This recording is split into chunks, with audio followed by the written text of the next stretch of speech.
Jésus, est-ce que vous avez un molon du boko na tongo ya lelo? Est-ce qu'il y a un vainqueur ce matin? Est-ce qu'il y a un vainqueur ce matin? Je vois un vainqueur en train de sauter et crier victoire! Victoire! Victoire! Victoire!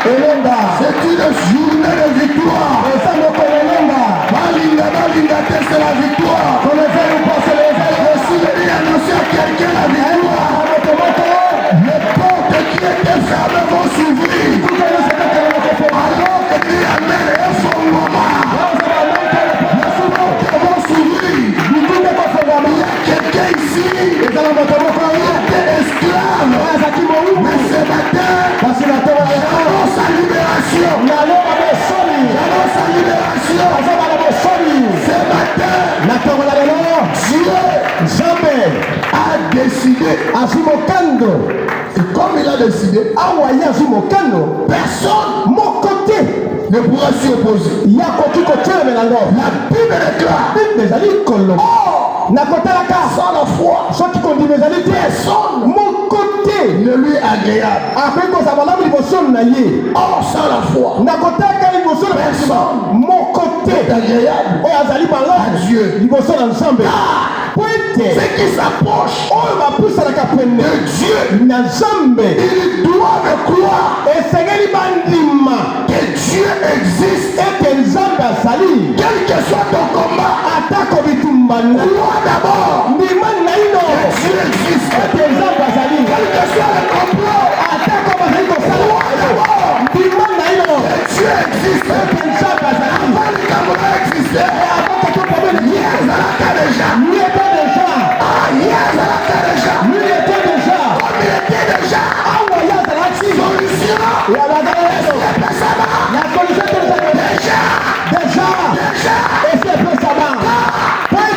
Sans la foi. As-tu la foi? As-tu la foi ce matin? Nous voulons prier. La prière sans foi, c'est zéro. Comme le corps, sans âme, il est mort.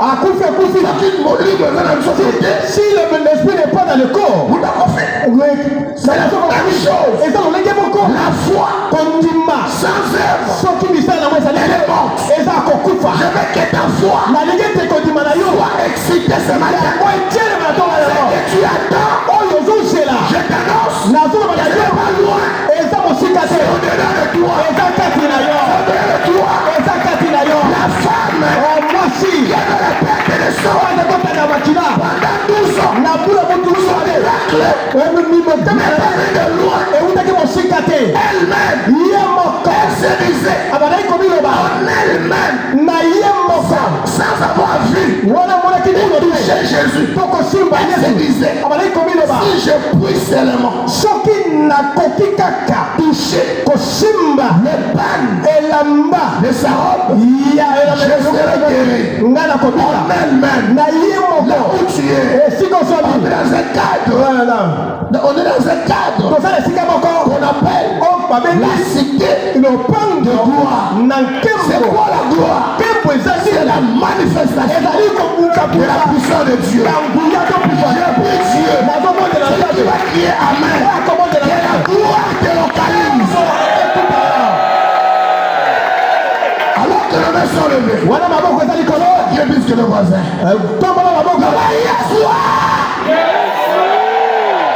Ce matin, toute puissance de la sorcellerie, de la maison de mon Père, qui m'accompagne, qui me poursuit, qui alimente, on est pas dit ça comme un journée là-bas.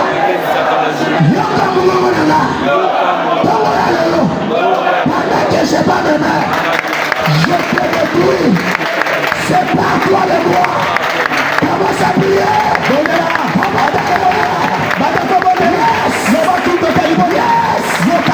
Yes.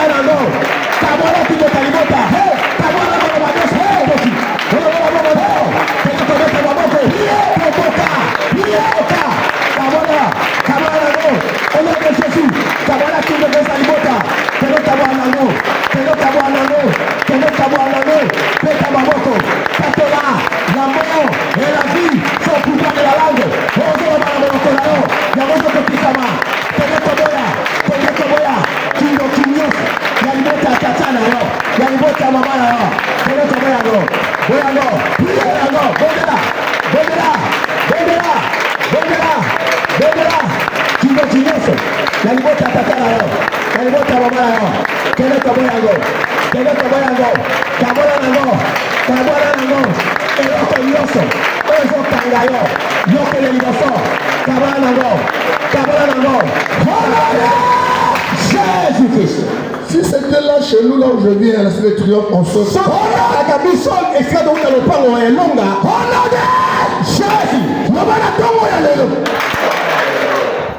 puissance et yos de la sorcellerie qui me connecte avec ma famille, avec la maison de mon père. Kindoki nyonso oyo esalaka yozala elongo na libota ya tata na oto ya mama na yo. Lorsque tu as appelé Abraham, Genèse chapitre 12, Dieu nous a dit, quitte la maison de ton père, va dans un endroit que je t'ai indiqué. Physiquement, il est sorti, mais la maison de son père, il n'est pas sorti en lui. Et vous allez voir, ça a rendu difficile la marche d'Abraham. Tu es sorti avec quoi dans la maison de ton père? Tu te connectes avec ta famille. Ce que tu le fais, tu ne le fais pas. Il y a un vent qui souffle sur toi parce que tu es connecté. En réalité, il y a un circuit intégré pour la placer en toi. Il y a quelqu'un qui est au village, qui est dans les ténèbres. Il détient la télécommande. Il te manipule. Il peut te faire basculer des canaux de la joie, des canaux de la colère, de sanctification vers le péché. Beaucoup de gens sont victimes de cette connexion. Alors que tu vas le mettre, je suis persuadé ce matin, celui qui peut avec la foi, le point de contact là, va tomber. Parle même plus que ton voisin. On y va là. Le maïs, Tongo ya lelo. Eloko nyonso. Eza kati na nga. Eza kati na nga. Nabima na yango. Na libota na nga. Eloko nyonso. Ekota kati na nga. Physiquement, spirituellement, mais qui me connecte avec le ténèbre. Yes, pendant que je bats mes mains, connexion nyonso, ya ténèbre, na nzoto na nga, na makila na nga, na molimo na nga, ebila, connexion nyonso, molili nyonso, na nzoto na yo, yebima, molili nyonso yebima, eloko nyonso, ezala circuit intégré, ezoconnecte yo, ezokota yo, ezosalaka yo na ntango nyonso libota na yo, libota tata na yo, libota mama na yo, tena kobeta maboko, loba eloko nyonso, oyebutaka tata na yo, obatekaki na yo, otika yo, yebima, yebima, yebima, loba yebima, beta maboko tena, eloko nyonso, ezala circuit intégré, yebima, libota mama na yo, libota mama na yo, loba na yo, pesa mitindo, yebima, pesa mitindo yebima, abata bebe, abouche le corps, pesa mitindo, yebima, yebima, yebima, yawadumi, yebima, toboka, toboka, beta maboko, beta maboko, beta maboko, nakela yosano, eloko nyonso, ezaboli, yabolili, ezone mabolili, ezone mabolili, ezone masoni,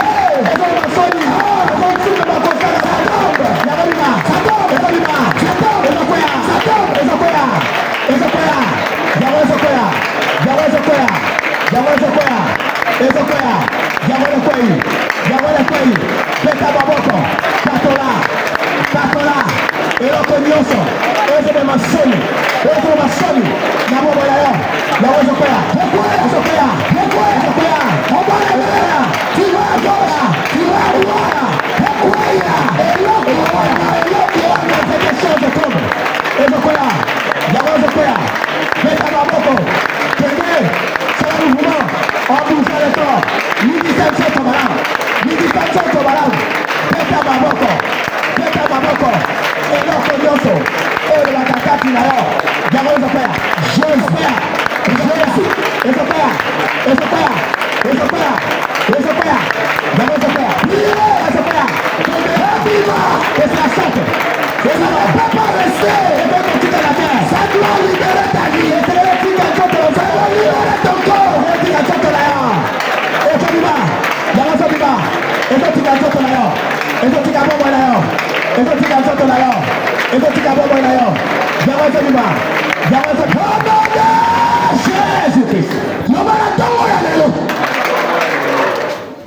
Vous savez, dans le monde de ténèbres,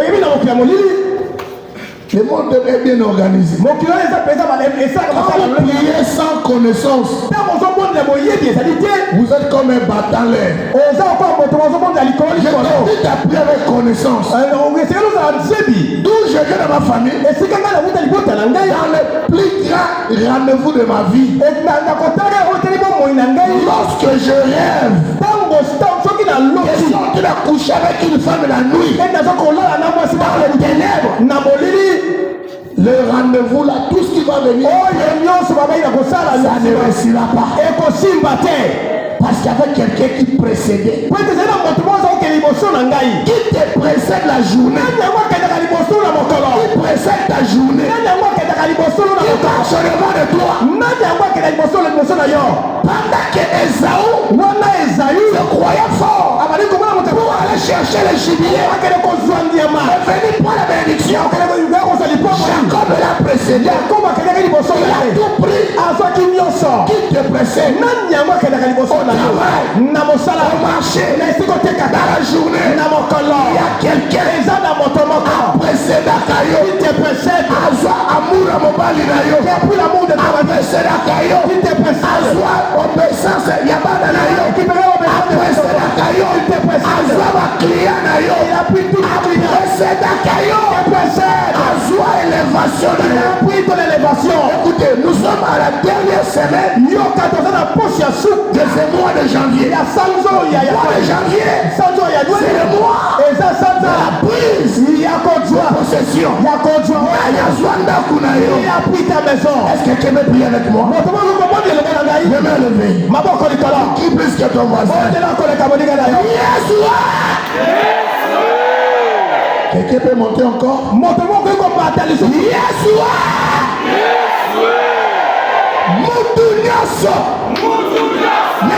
Kindoki ba programa ye après c'est la kanga pour botola ayiba apebisa ba opportunité nanga mbongo nanga musala nanga nayeba ye tonayeba ete bango ya lelo pendant que je pas m'aimer kake ensemble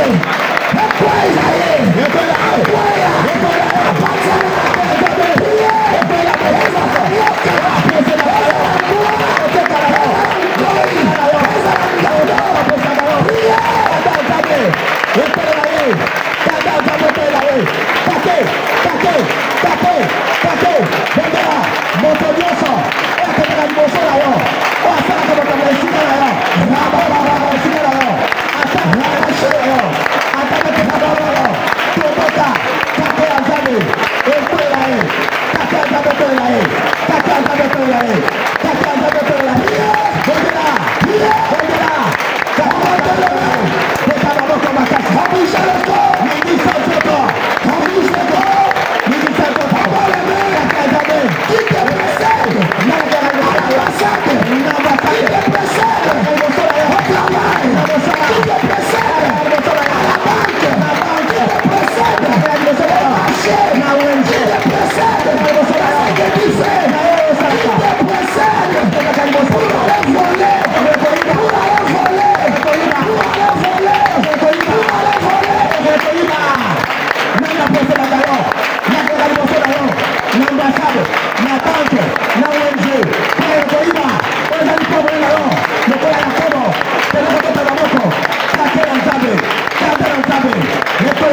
J'ai sauté plus que ton voisin, ta voisine.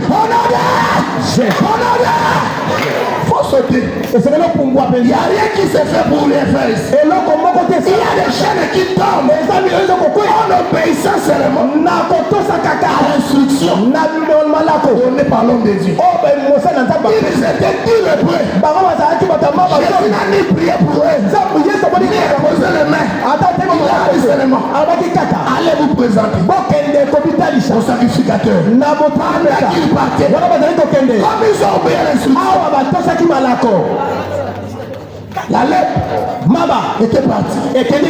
Général Naman, pendant qu'il voulait raisonner, la guérison n'était pas là. Il s'est jeté 7 fois, 6 fois. Il va sauter 3 fois. Au nom de Jésus.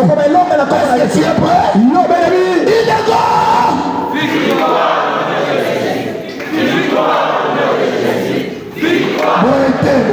Ce n'est pas clair. C'est la chaîne de prière. Ils allaient chaîne de prière. Pas la chaîne de prédication. Ils allaient dire que c'est pas la chaîne d'enseignement. On l'école comment apprendre la prière. On va prier ce matin. Il y aura des choses que tu n'as jamais vues. Il y a un nouveau départ qui va commencer aujourd'hui. Et quand tu pries, la foi. La foi nous pousse. Pousse les actes. Il y a des choses que ta bouche ne saura pas dire. Il y a un son. Il y a des choses que tes mains ne sauront pas exprimer. Alors que tes pieds ont de pouvoir marcher. Tout ce que nous faisons a un soubassement. Il était 4 le point. Samarie a siégé. Alors qu'il marchait, écoutez les lépreux. Ils ont le problème des orteils. Ils sont faibles. Mais pendant qu'ils marchaient, l'Éternel a fait entendre le bruit des chars. Tout ce que nous faisons, c'est ça le combat spirituel. Il y a une autre chose que je veux que tu n'oublies pas. Un sujet de prière qui te concerne. Cherche un point de contact. Viens engager l'autel de Dieu. L'autel de Dieu. Je t'engage dans ce combat. Alors que le mains sont levés, viens avec moi. Yeshua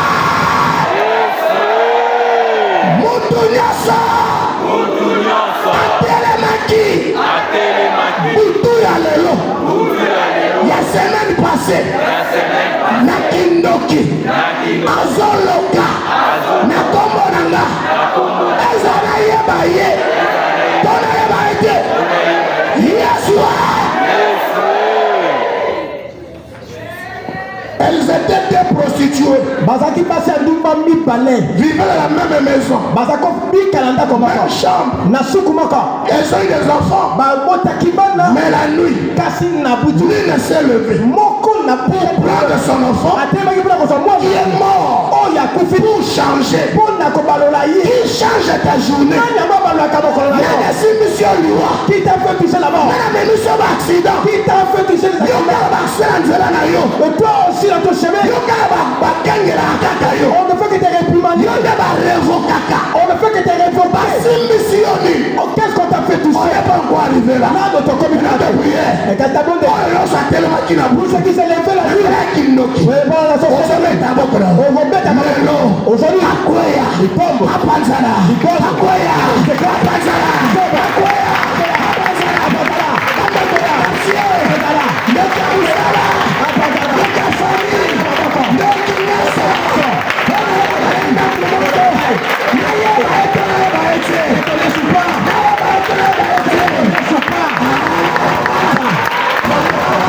Il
Je crois que tu as le soutenir, même si tu es en train de toucher sur le terre.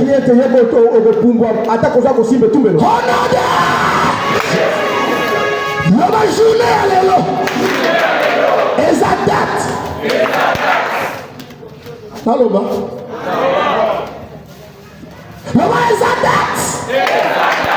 Il y a décès. Il y a barua babota. Oh ma vandelanga. Et ça mon kolo akufa. Il y a ba konza baboto ba fanela yona ngai. Mon kolo ba akufa ça là. Le régime va tomber aujourd'hui. L'autorité va tomber aujourd'hui. Il y a quelqu'un qui va être rétabli dans ses droits aujourd'hui. Le pouvoir va changer les mains aujourd'hui. Le pouvoir va changer les temps aujourd'hui.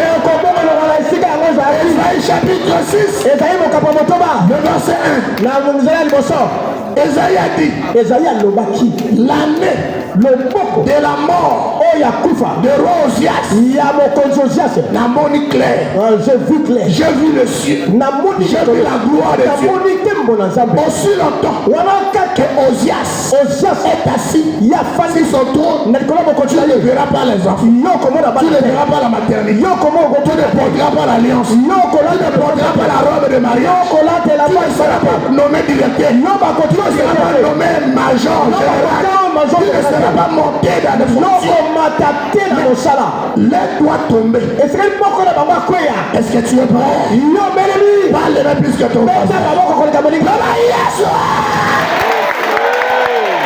Roignoso Yalimota Nanga Telemaka Nabutu Namoi Nadebi Ane Azobeta Tolo Alobi Bamonyoso Azala Basimana Masama Koloranga Roya Limota Oya Bota tola nyonso elelisa papa na nga esukisa mama na nga tongo ya lelo je déclare sa mort, sa chute, sa mort, sa chute. Tu vas crier cette fois, sa mort, sa chute. Sois prêt. 1, sa mort, sa chute. 2, sa mort, sa chute. 3, 4, 5, 6, 7.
Regarde ton voisin.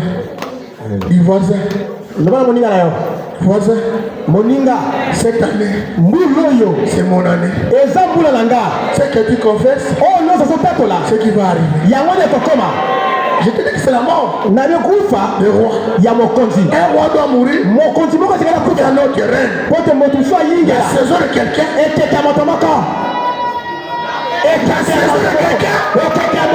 Dieu m'envoie ici à Matadi. Alléluia. Pour introduire quelqu'un dans sa saison. La saison est arrivée. Cette année 2026. Tu vas voir ce que tu n'as jamais vu. Là où tu étais humilié, Dieu va t'élever. Là où t'avais chassé, on te cherchera. Ce qui était impossible deviendra possible. Les portes vont s'ouvrir. Quelles portes vont s'ouvrir? Les portes de maternité s'ouvriront. Il y a quelqu'un ici. Tu vas voir en cette année le bébé miracle. 2026. J'introduis une nouvelle saison.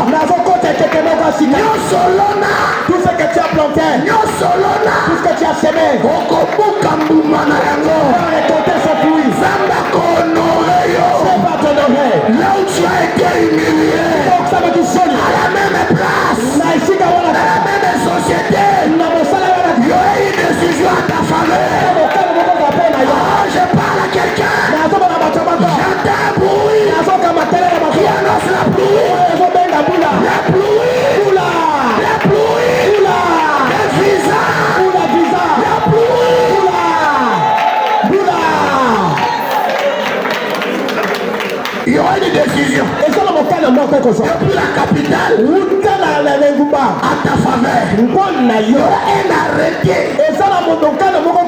qui va te faire propulser. Dieu en a décidé. C'est la disparition de cette maladie. La boule est là qui était un symptôme de cancer. Dieu me connaît, c'est la disparition de ce matin. On commande à yangote. Là où ton père a pleuré, toi tu vas danser. Là où ta mère a échoué, toi tu réussiras. Tu ne mourras pas. Tu vivras. Tu annonceras les oracles de l'Éternel. Du haut de cette terre, j'annonce ce qui va arriver en cette année. Dieu va te consoler. Dieu va te consoler. Tu vas oublier. Tu vas oublier la souffrance du temps présent. Tu n'as pas une maison. Tu n'as rien. Mais cette année, tu auras une adresse. Oh my God. Je ne parle pas tout le monde. Je parle à quelqu'un. Tu auras une adresse. Dieu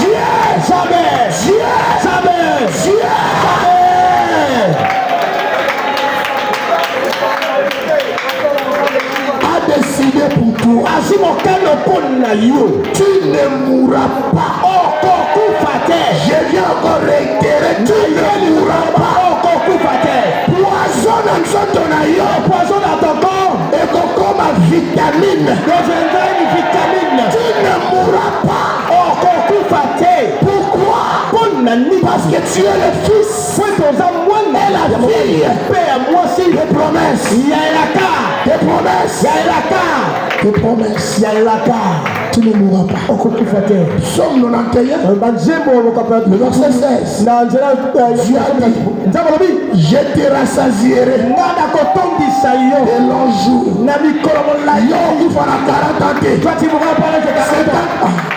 60 ans, 70 ans, 80 ans, 90 ans, je ne vois pas la personne. Yo, toi, tu vas battre les records de longévité dans ton village. S'il y a quelqu'un à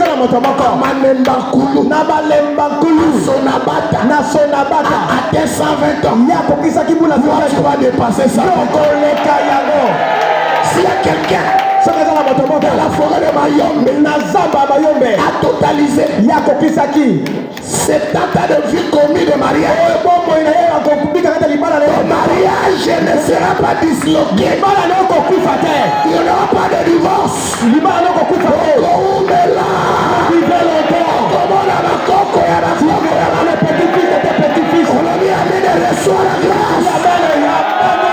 Alors que le main soit levé. Jesus. Pour lever le cœur de Dieu.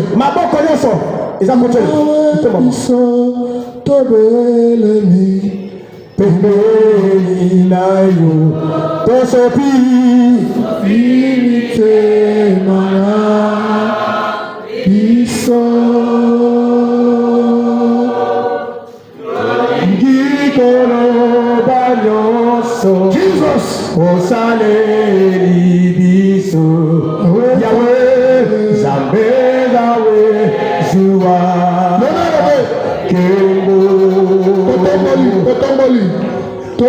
Totomboli maboko ponalo kumonayo tosopi mite mana biso mosusu loko azate mosusu loko nayo azarite Yahweh Joa Kembo Zua Yahweh Jesus Yahweh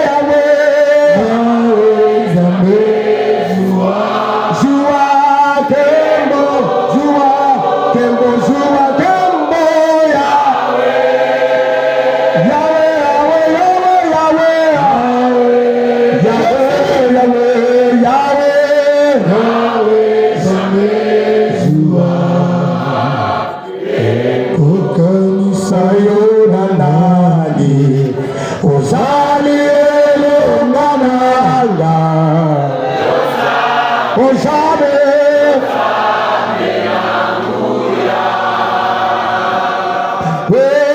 nakokokanisa yo na nini ozali makasi na ngai yawe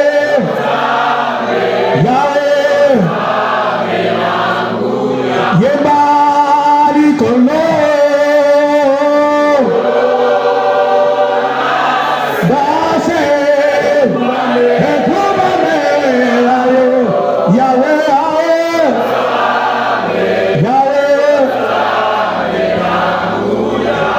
yemba likolo yawe base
Oui, merci, Père, dans le nom de Jésus.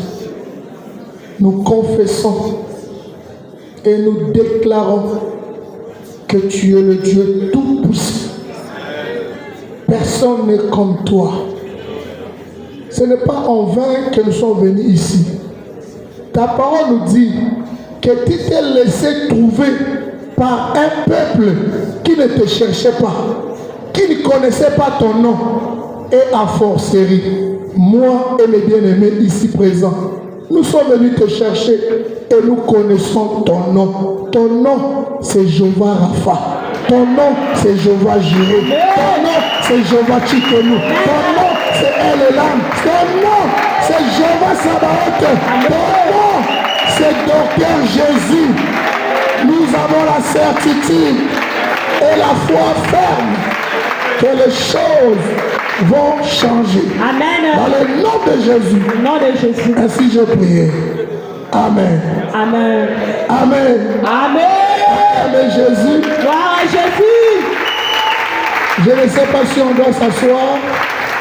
Bon, asseyez-vous. Je vais lire 2 versets bibliques et on va prier. On m'a dit que chez nous ici, chez vous ici, on finit à 8h30. Et je suis de ceux-là qui tient à respecter l'heure. Parce que nous, les anglophones, nous disent time is money. Le temps, c'est quoi? C'est l'argent. Alléluia. Amen. Alléluia. Amen. Je vous salue tous dans le précieux nom de notre Seigneur Jésus-Christ.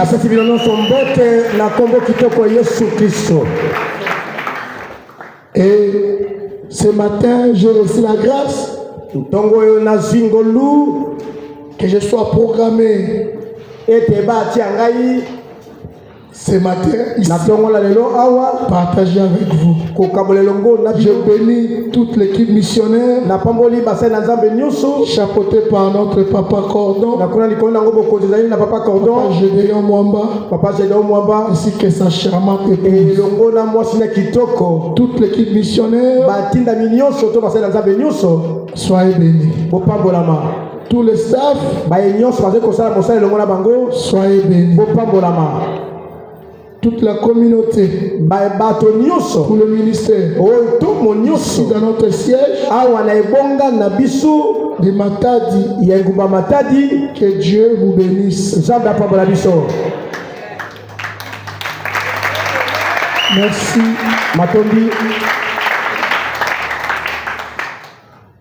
Nous sommes de passage ici itinérance, et Dieu avait décidé que nous puissions adorer hier avec vous. Et ce matin, nous sommes là. Je suis là ce matin pour dire à une personne, il y a des opportunités qui ne viennent pas 2-3 fois. Il y a rencontre et rencontre. Dieu t'a sélectionné ce matin. Tu es à la bonne place. Et crois à ce que je t'ai dit. Tu ne verras plus les humiliations que tu as vécues avant.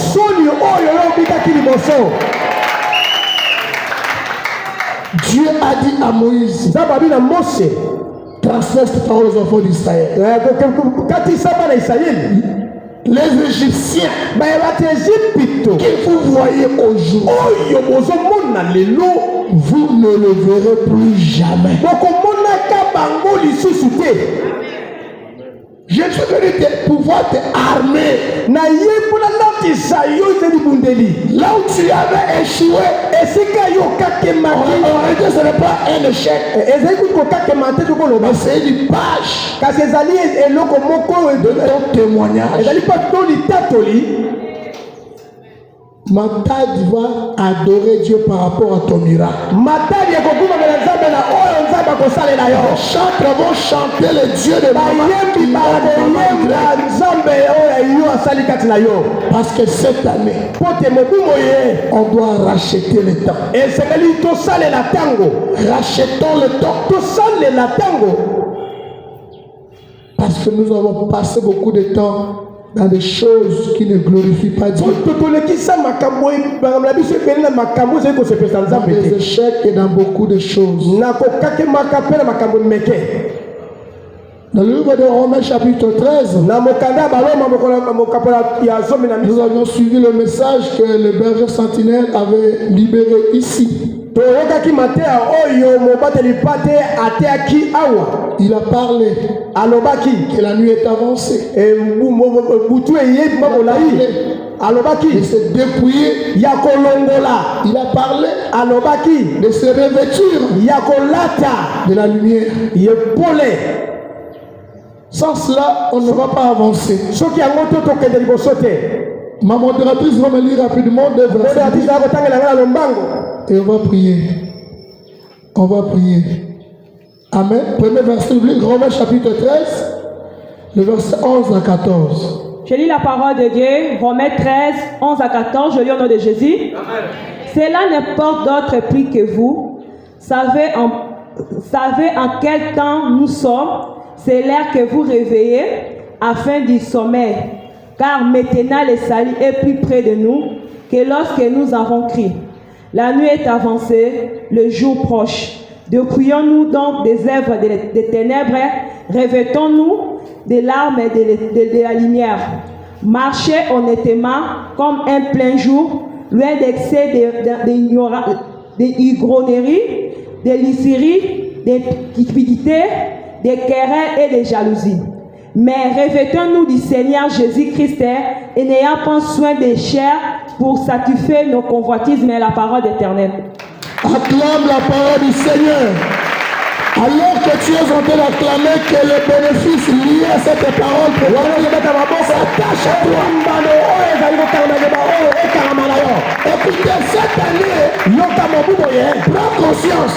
Comment tu marches? Ne suis pas les gens à gauche à droite. Fais un effort de marcher dans l'intégrité, dans l'obéissance de la parole de Dieu. Le moment est fini d'être inspecté et regarder les gens à gauche à droite. Non! Dis à ton voisin, le 26, qui paye ton problème. Dis à ton voisin, occupe-toi de ton problème.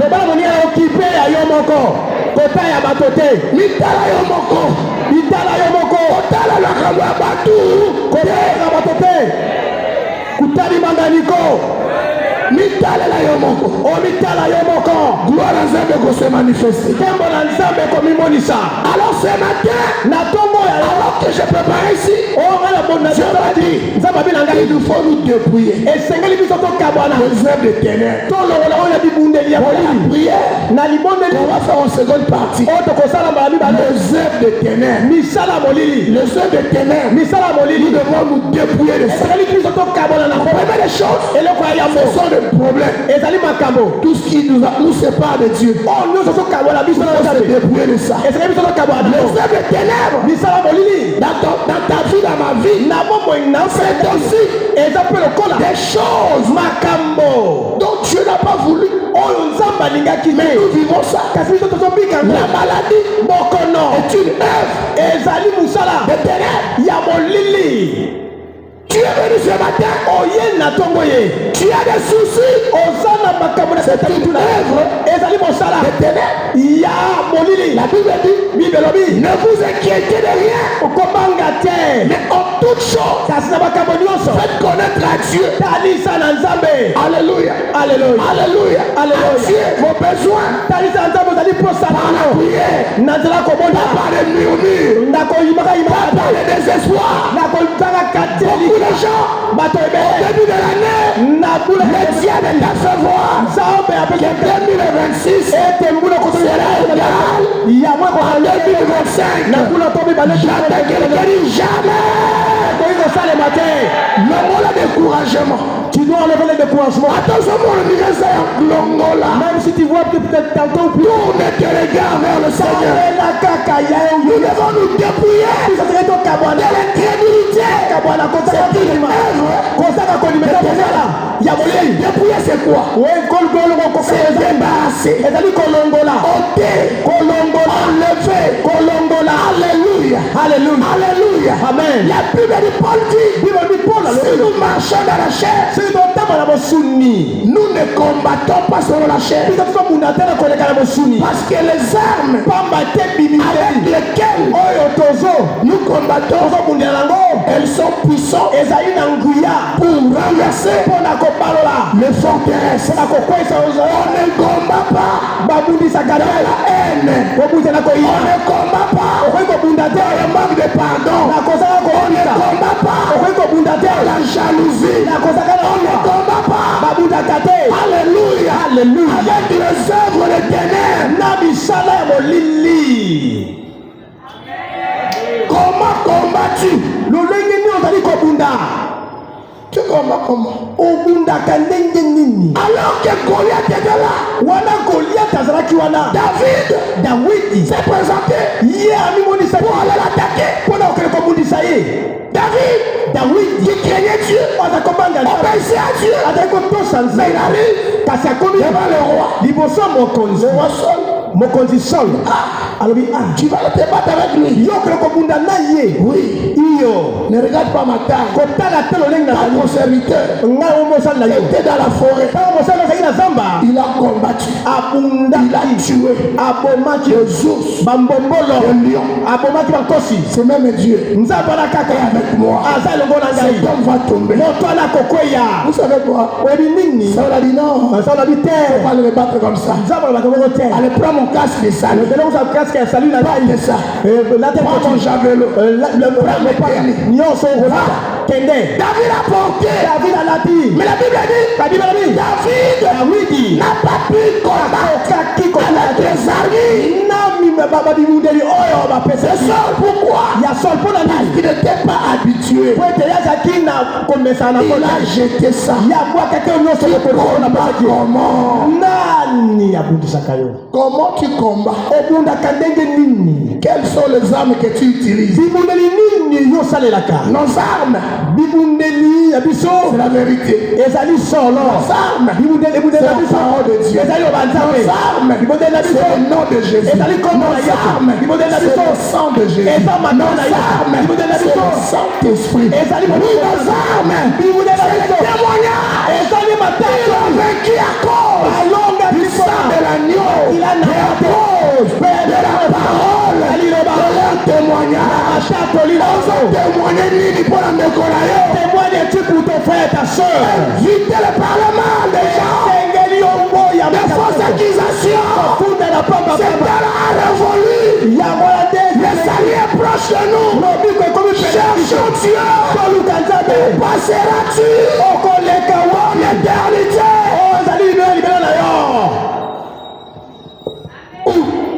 okolekisa wapi wapi okolekisa ngo quand je suis venu au ministère ntango nayaki na ntomo mais voilà une victime esclave nga nazalaki mowumbu mpenza mowumbu de gigolo.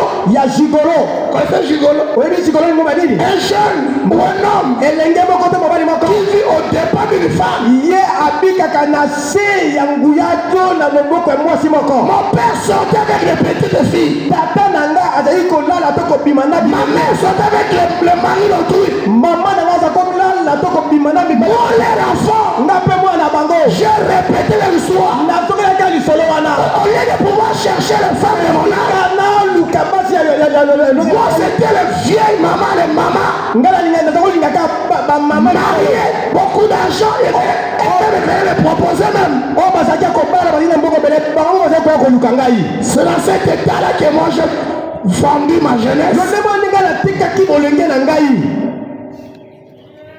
J'ai écouté la parole de Dieu. Ça rentre ici. Ça sort. Partez à l'église. Pour la prière. Surtout dans les restaurants et puis les hôtels. Elle me donnait l'argent. C'est le diable. Écoutez-moi très bien. Le diable pour te détruire, il va te prendre comme une bonne personne. Et j'étais esclave. Comment me séparer de ça? One day, alors que j'étais en route pour aller découcher la nuit, voilà les militaires vont m'arrêter. Ils vont présenter le fusil. Regardez-moi le voleur. Tu vas tomber aujourd'hui. J'ai commencé à pleurer. Les mains levées là. Alors que les mains étaient levées, moi, mes mains étaient levées. J'ai dit à Dieu, Seigneur, si tu m'épargnais de cette situation, toute ma jeunesse, toute ma vie, je veux te la consacrer. Dieu a écouté ma prière de 3 secondes. Il m'a épargné. Je ne suis pas tombé. Je suis resté debout vivant. Depuis ce jour-là jusqu'à aujourd'hui, ma vie, je l'ai donnée à Christ. Pas de distraction, pas de mélange. Je cherche ma délivrance de ma famille. Point barre. Olia. Je mange ou pas. Je n'ai pas de commentaire à faire. Je n'ai pas de commentaire à faire. Parce que je suis focus. Ce que je combats pour avoir, je n'ai pas encore eu. Comment je dois encore regarder les problèmes de gens? Il faut se débrouiller. Je me suis dépouillé. Moi, je ne suis pas Pierre. Pierre avait 3 ans. Il avait le couteau. Il a renié. Il s'est retrouvé encore dans la forêt. Je suis Paul. Sur le chemin de Damas, j'ai rencontré Jésus. 3 jours de jeûne. Les écailles sont tombées. Et je commence à servir Dieu. Je parle à Dieu ce matin. Si ton chemin ce matin, c'est un nouveau départ. Abandonne le mari d'autrui. Abandonne l'homme d'autrui. Laisse le vol. Laisse la faute. Arrête. C'est possible de commencer une nouvelle vie. C'est possible. Oui, tu vas perdre. Là pour un temps. Mais tu vas récupérer les autres choses. Paul a dit, ce qui était pour moi un gain, je la regarde comme de la boue à cause cause de crise. Il y a certains intérêts ici qui t'amènent à la faire. Il faut arrêter. Il faut cesser. Celui qui a des oreilles pour entendre, c'est que l'Esprit dit aux églises. Acclame-toi là où tu es. Acclame là où tu es, lève-toi s'il te plaît. My God. Alors que nos mains sont levées. Kolo Yesu Christo. Matin les sous. Kolo Yesu Christo. Tongo Yalelo.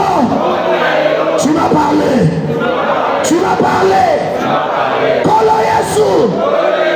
En moi, il y a une force qui lutte contre mes décisions.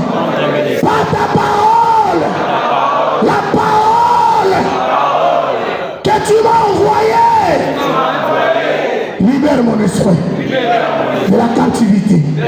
Tu vas crier plus que ton voisin. Yeshua! Lelo! Mouya nyoso! Yamisala nzoto! Oekangi molimo nanga!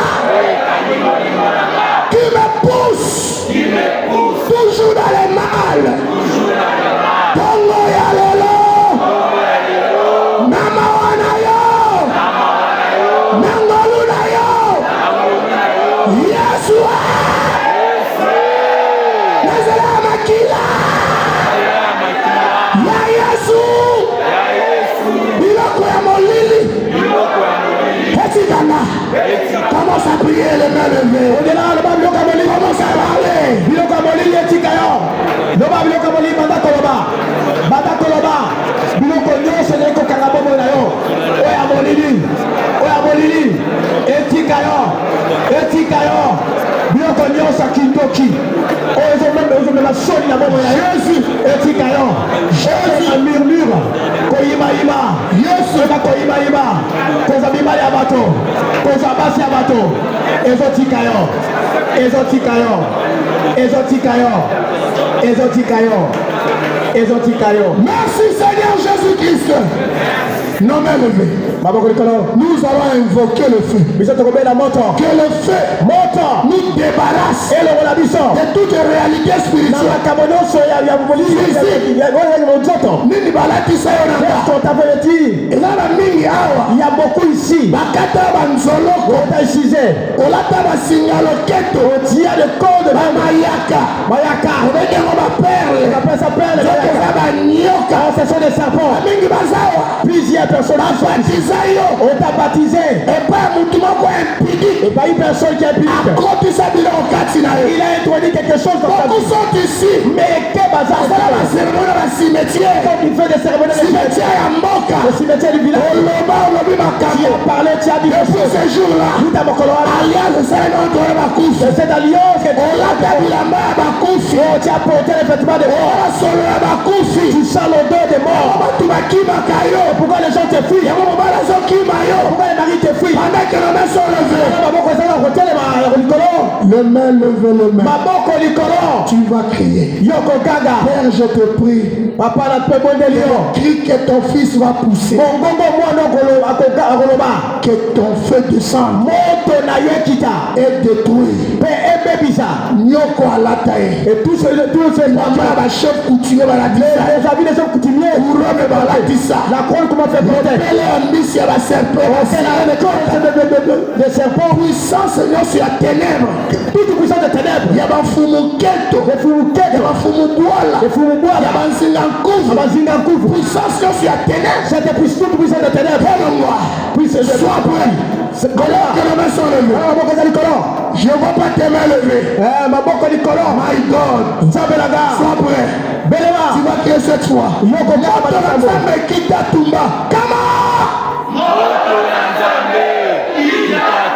Yes. Yes. 4.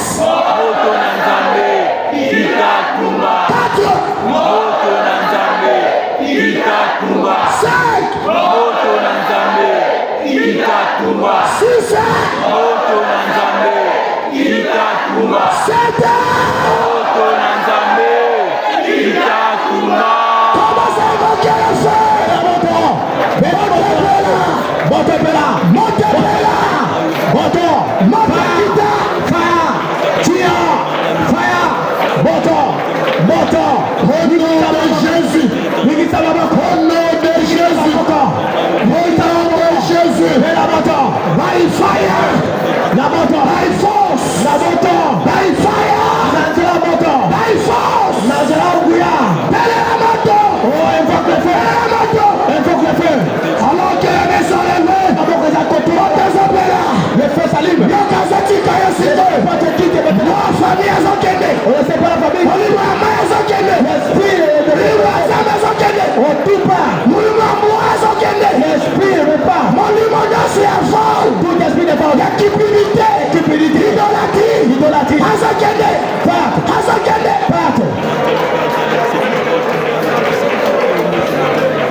Je prie le ciel maintenant. Ce n'est pas ta force, n'est pas ta puissance, mais c'est par son esprit.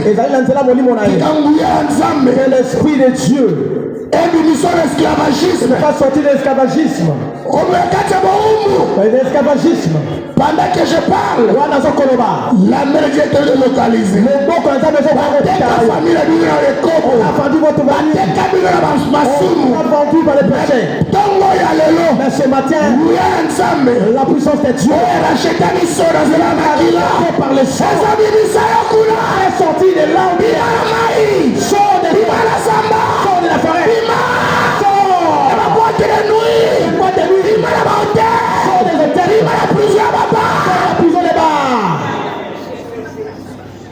Jésus. Jésus. Tu sors de la forêt. On t'a mis ici à la forêt. La force de Dieu est là. Pour te libérer de là. La chaîne est là.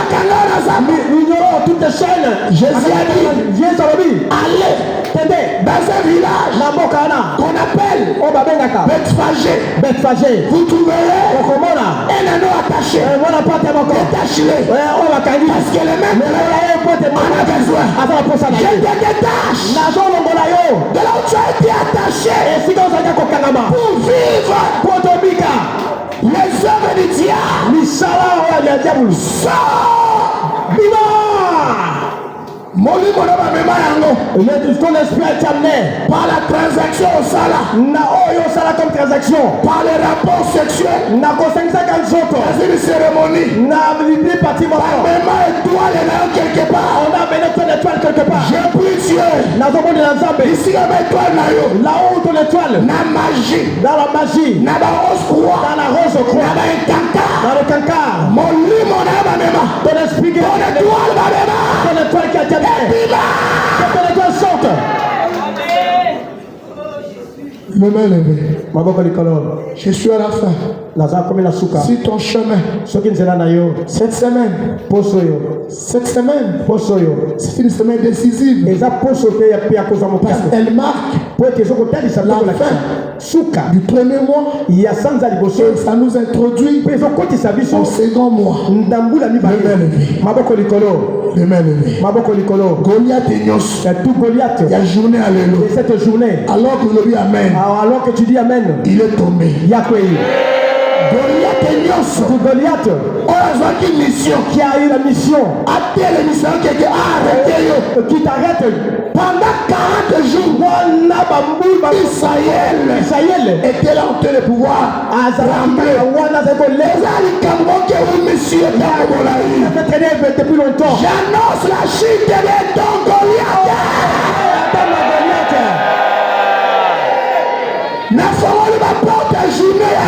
J'ouvre les portes de cette journée.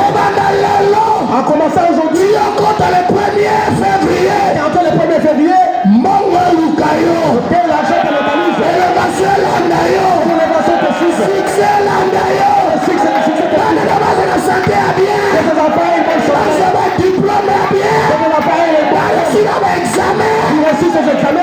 Les mains levées. maboko likolo. Je vous revêtis l'onction du Saint-Esprit. Nalatisi bino zali pa kwa Molimo Mosantu. Soyez revêtis de l'onction du Saint-Esprit. Il vient comme Joseph devant la femme de Potiphar. Rien ne peut te faire trembler. Corruption, la corruption ne te fasse pas trembler. Demeure ferme. Soyez honnête. Craignons Dieu.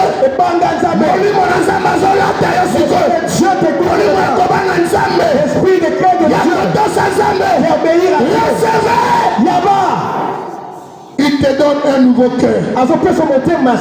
Un cœur plein d'amour. Plein de compassion. Un cœur de disciples et de messagers.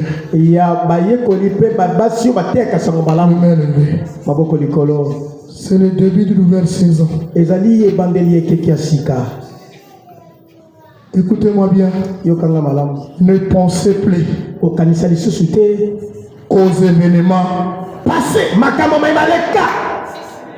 Et ne considérez plus ce qui est ancien.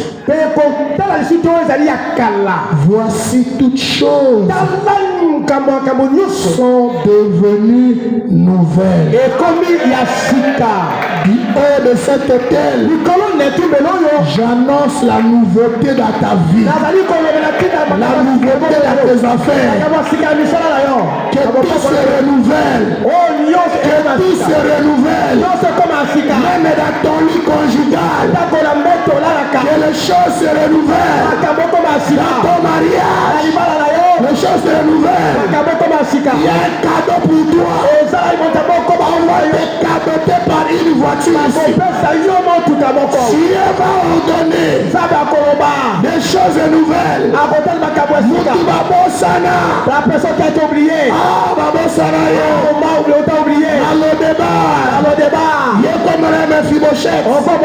Mais aujourd'hui, tu es dit, on se souviendra de toi. On se souviendra de toi. Il va entrer dans le recevoir cette grâce. Je parle à quelqu'un. Écoutez-moi bien. Tu as fait du bien. Des personnes ont bénéficié. Je suis venu comme un prophète. Je parle à un Mardoché. Tiens la porte. On t'a mis devant la porte. Mais eux sont montés. Tu as fait du bien. Mais ce sont eux qui Aman a reçu. Mais aujourd'hui, Dieu a fait un rêve. Profil qui cherche. Il peut considérer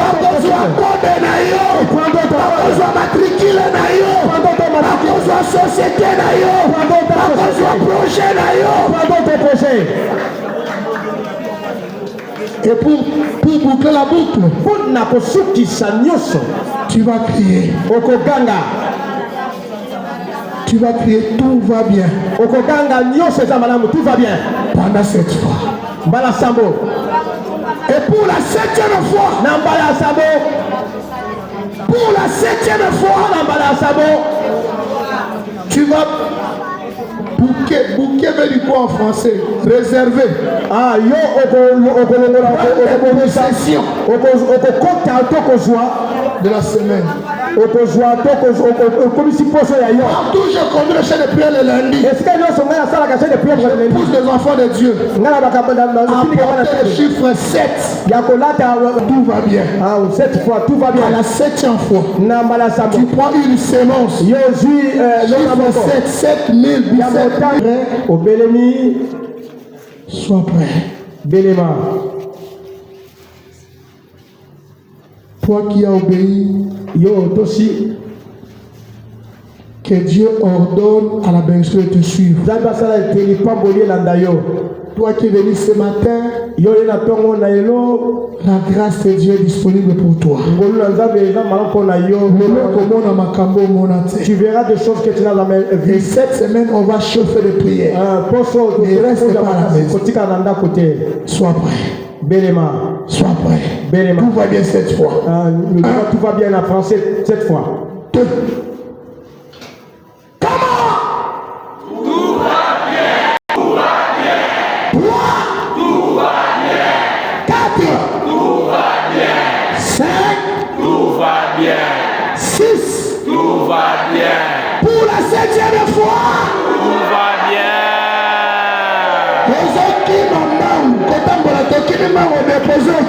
Tu viens, tu déposes et puis tu pars. Joue possession lundi, mardi, mercredi, jeudi, vendredi, samedi, dimanche. Rendez-vous dans le Simba. Amen. Maman la coura et Simba au nom de Jésus. Amen. Makamuna ya fongwama. Amen. Zama mona yo. Amen. Oteka bafuta banyongo na yo.